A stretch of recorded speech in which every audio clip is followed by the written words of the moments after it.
மூச்சு விடும் நரசிம்மர் பற்றி தெரியுமா? ஆம், கருவறையில் உள்ள நரசிம்மர் சுவாமி விடும் மூச்சு காற்றால் தீபச்சுடர் அசைந்தாடுகிறது. இந்த அதிசய கோவில் ஆந்திர மாநிலம் நல்கொண்டா மாவட்டம் வாடபல்லியில் உள்ளது. சிவனின் உத்தரவுப்படி அகத்தியர் இமயத்திலிருந்து தெற்கே வந்தபோது கிருஷ்ணா மற்றும் மூசி நதிகள் இணையும் இடத்தில் தங்கினார். அப்போது வானில் அசரீரி ஒலித்தது. அகஸ்தியரே, நதிகள் சங்கமிக்கும் இந்த இடத்தில் நரசிம்மரின் சிலை ஒன்று உள்ளது.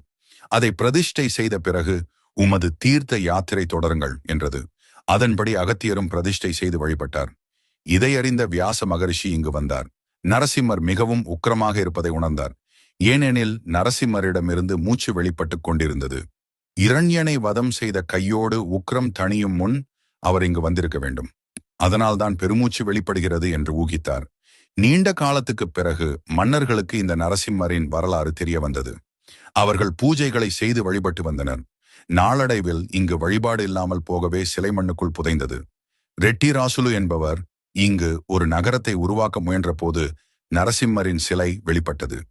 கிபி 1377 கோவில் கட்டப்பட்டு வழிபாடு துவங்கியது. சுவாமி சிலையிலிருந்து மூச்சு வெளிப்படுவதை பூஜை செய்த அர்ச்சகர் உணர்ந்தார். அதை சோதிக்க மூக்கின் அருகில் விளக்கை பிடித்த போது சுடர் அசைந்தது. அதே நேரம் சுவாமியின் பாதத்தில் ஏற்றிய தீபம் அசையாமல் இருந்தது. இன்றும் விளக்கு இப்படி எரியும் அதிசயத்தை நாம் காணலாம். ராமர், சீத்தை, லட்சுமணர், அனுமன் சுதை சிற்பங்கள் கண்களுக்கு விருந்தாக உள்ளன. மகாலட்சுமி தாயார் தனி சன்னதியில் இருக்கிறார். கருடன், அனுமன் வாகனங்கள் பார்ப்பதற்கு வித்தியாசமாக உள்ளது. ஆன்மீக உபன்யாசகர் முக்கூர் லட்சுமி நரசிம்மாச்சாரியார் 1992 யாகம் நடத்தினார். அதன்பின் இந்த கோவில் பிரபலமானது.